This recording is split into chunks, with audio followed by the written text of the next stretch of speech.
Hai Sobat Makan, di video kali ini Mimin ingin membahas lanjutan alur cerita Saitama vs God dalam serial One Punch Man versi fanmade. Sebelum ke video yang lebih lanjut, bantu Mimin dengan like dan subscribe-nya ya. Dan jangan lupa loncengnya juga. Sebelumnya perlu Mimin ingatkan, ini kembali lagi pada alur cerita dari manga garapan fanmade, yaitu Saitama vs God pada part berikutnya. Pada part sebelumnya kita diperlihatkan pertarungan antara Saitama dan God yang sudah dimulai. Saitama, makhluk dari 3 dimensi terkuat, melawan makhluk dari 4 dimensi yang memiliki misi menghapuskan kehidupan manusia dan makhluk hidup lain, dengan tujuan ingin melakukan evolusi di alam semesta. Dan di akhir scene kita diperlihatkan sosok misterius yang menghampiri Genos, dan nampaknya sosok misterius itu kenal dekat dengan Genos. Lantas, bagaimana nasib Genos dan Saitama setelah ini? Mari kita bahas.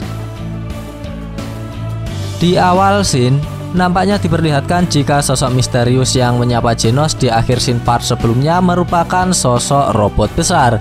Dan di dalam robot tersebut terdapat Dr. Kuseno, yang merupakan ahli yang senantiasa merawat Genos dengan baik dan memberi Genos senjata-senjata ampuh dan canggih.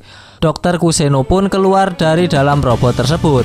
Melihat yang turun dari robot itu adalah Dr. Kuseno, Genos pun berkata, "Maafkan aku dokter, aku baru saja menghancurkan peralatan baru yang kau berikan padaku sangat cepat," kata Genos dengan terengah-engah. Mendengar perkataan dari Genos tersebut, Dr. Kuseno pun berkata, "Tidak apa-apa, yang penting intimu tidak dihancurkan. Tidak perlu khawatir, apa yang terjadi pada bumilah yang membuatku khawatir," kata Dr. Kuseno. Kemudian Dr. Kuseno melanjutkan jika bumi telah diterpa oleh getaran yang sangat kuat. Setelah Dr. Kuseno menganalisa dengan mesin terbarunya, ia tercengang dan tidak menemukan satupun manusia yang bertahan hidup. Pada awalnya Dr. Kuseno mengira bahwa itu adalah kesalahan yang terjadi pada alat terbarunya. Namun setelah ia analisa ulang, hasilnya tidak berbohong. Seluruh manusia dan hewan telah musnah. Dan Dr. Kuseno menilai kenapa Genos dapat bertahan dari kemusnahan ini, karena Genos adalah cyborg, bukan manusia. Sedangkan di sisi Dr. Kuseno, kenapa ia dapat hidup dari kemusnahan massal itu, karena pada saat kemusnahan massal itu terjadi, Dr. Kuseno berada di bawah tanah melakukan penelitiannya. Di ruang penelitiannya yang berada di bawah tanah itu dikelilingi oleh radiasi, dan kemungkinan besar hal itulah yang menyebabkan Dr. Kuseno dapat selamat dari bencana besar tersebut. Lantas bagaimanakah Saitama dapat lolos dari bencana besar tersebut? Teori yang dapat menjelaskannya adalah karena Saitama sebelum God mengeluarkan Rasengan keluar angkasa, Saitama sudah berada di kedalaman bumi 1850 km. Efek serangan dari God itu sepertinya tidak dapat menembus ke kedalaman Saitama berada. Dan kemudian Dr. Kuseno berkesimpulan jika kenapa ia tidak dapat mendeteksi keberadaan Saitama, dan kemudian menyimpulkan jika makhluk hidup di bumi semuanya telah musnah. Hal itu dapat dijelaskan sama seperti penjelasan di atas, yaitu Saitama berada di bawah permukaan bumi hingga mencapai 1850 km. Mungkin alat milik Dr. Kuseno hanya dapat mendeteksi kehidupan bumi di permukaan saja, atau sampai kedalaman bumi tertentu saja, dan Saitama tidak terdeteksi oleh alat Dr. Kuseno. Kemudian Genos mencoba menghibur Dr. Kuseno dan tidak perlu repot-repot untuk mencari solusi mengalahkan si raksasa God. Percayakan saja masalah ini kepada gurunya, yaitu Saitama Sensei. Dan scene pun berpindah ke luar angkasa, tempat di mana pertarungan antara Saitama dan God terjadi. Akibat pukulan-pukulan yang terjadi antara Saitama dan God, hal itu nampaknya menimbulkan efek yang terjadi di galaksi. Asap besar atau wedus gembel nampak menyelimuti galaksi. Dan kemudian Saitama berkata kepada God, "Bisakah aku menyerangmu lagi? Ayolah, cepat. Aku masih harus pulang dan mandi." Kampret. Di saat situasi seperti ini, Saitama masih memikirkan hal yang remeh-remeh. Bahkan ia memikirkan rumah dan mandi ketika pulang nanti. Dan yang tidak ia pikirkan, apakah rumahnya masih kokoh berdiri setelah permukaan bumi hancur akibat pertarungan-pertarungan yang mematikan.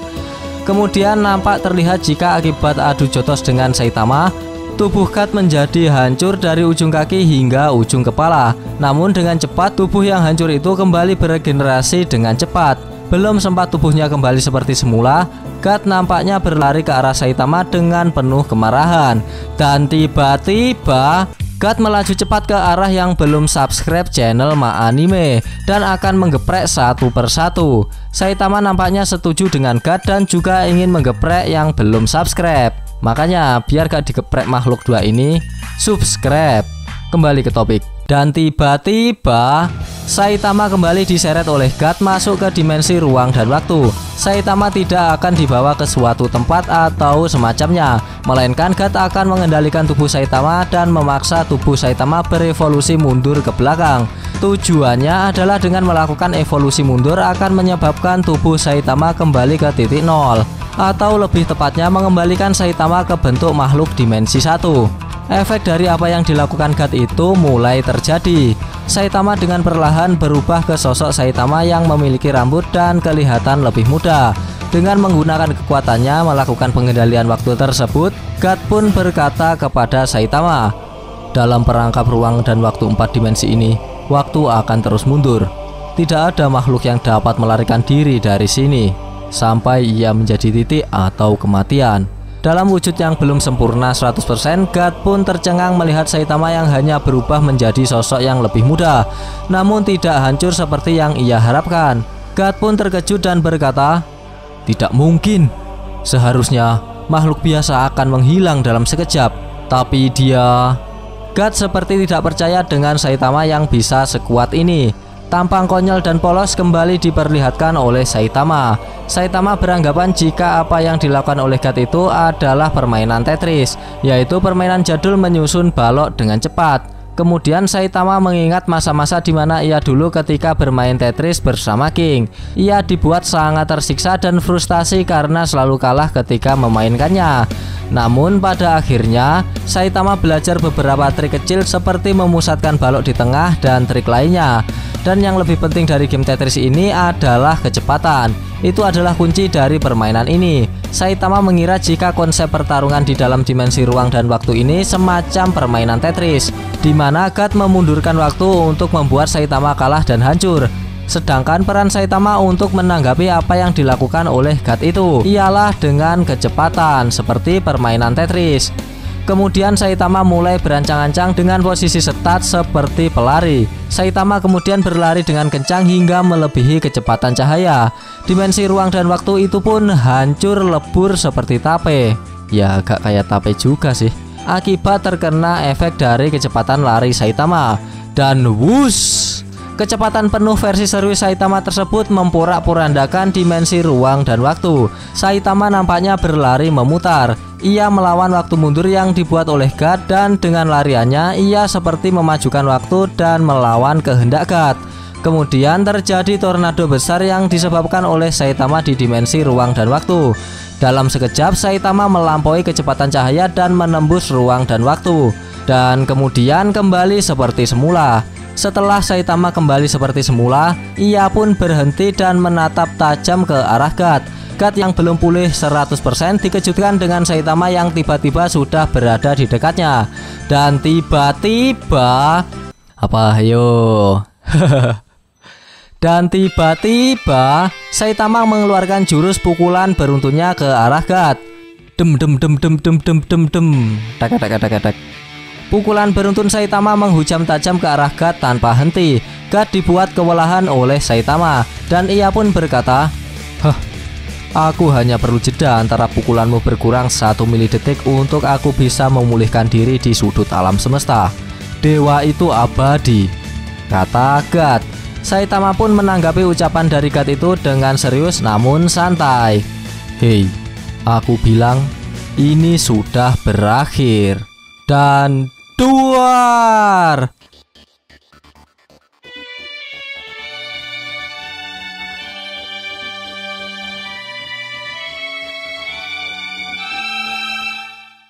Waktu 1 milidetik yang dibutuhkan God untuk berpindah ke galaksi lainnya tidak diberikan oleh Saitama. Artinya pukulan dari Saitama tersebut lebih cepat dari 1 milidetik. Dan dalam dimensi ruang dan waktu itu, God yang merupakan makhluk dari dimensi keempat dan pengendali waktu itu pun lama-kelamaan lenyap, dan akhirnya ambiar.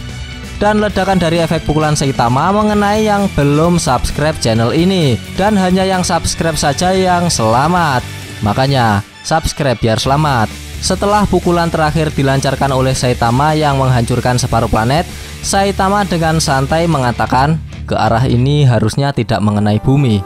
Jan boh gundul lagi, memang the best lah. Kemudian Saitama memiliki masalah besar karena mulai kekurangan oksigen dan bertanya-tanya pada dirinya, bagaimana cara aku bisa kembali ke bumi? Saitama nampak kebingungan sampai akhirnya ia teringat sebelum ditarik oleh God, Saitama mengambil batu dimensi milik Evi yang dapat digunakan bebas untuk pindah tempat di tata surya. Saat Saitama mengeluarkan batunya, tiba-tiba Saitama dikejutkan cahaya hitam dari belakangnya. Nampaknya cahaya itu merupakan kekuatan dari batu dimensi. Saitama nampak mulai melewati ruang dan waktu dan diperlihatkan sesuatu yang entah apa yang belum diperlihatkan kepada kita. Pada panel ini kita diajak kembali ke masa lalu ketika semuanya gelap. Ini adalah prototipe alam semesta tanpa galaksi atau kehidupan. Gambaran lengkap alam semesta materi gelap 15 miliar tahun yang lalu. Pada saat ini beberapa gaya eksternal menyuntikkan antimateri ke alam semesta ini. Ketika antimateri itu menyentuh materi gelap, sesuatu terjadi, yaitu ledakan besar. Ledakan itu menjungkir balikan alam semesta yang tadinya sunyi. Namun partikel baru dengan kecerdasan diri muncul untuk bertahan hidup.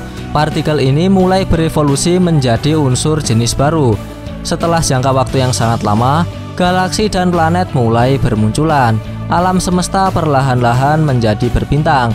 Hanya setelah menonton, benda yang sebelumnya tidak puas, dia memutuskan untuk ikut campur tangan. Partikel-partikel ini memiliki kesadaran diri, tapi dibatasi oleh tubuh. Mereka hanya bisa melewati beberapa dimensi, tapi telah mengubah kebiasaan mereka.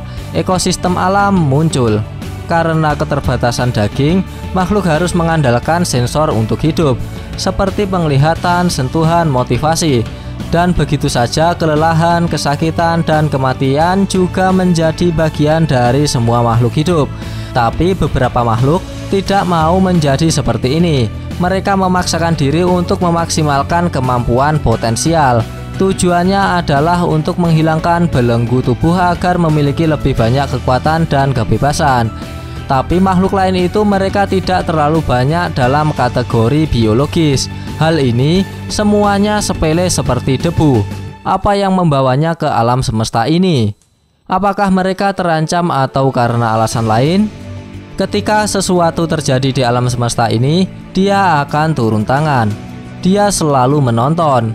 Dan scene ditutup dengan makhluk ini.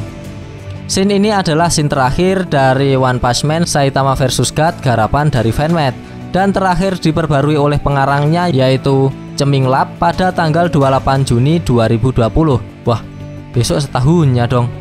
Terima kasih banyak buat Ceming Lab karena telah membuat karya Fanmade One Punch Man Saitama vs God dengan cerita yang luar biasa nan epic. Bagi kalian yang kepo dengan Ceming Lab, pengarang dari Saitama vs God, linknya Mimin taruh di deskripsi. Di sana kalian bisa melihat full original karya darinya yang berjudul Saitama vs God yang belum diotak-atik oleh penerjemah. Dan semoga chapter berikutnya bisa terbit dengan cepat biar bisa mengobati rasa penasaran kita semua. Meskipun ini fanmade, namun feel-nya itu ngena banget. Dan udahlah.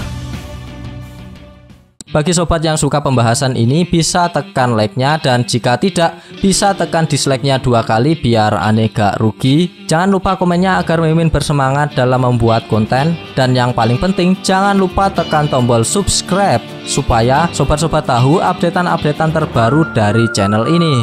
Terima kasih telah menonton, sampai jumpa di video-video selanjutnya. Goodbye, dadah.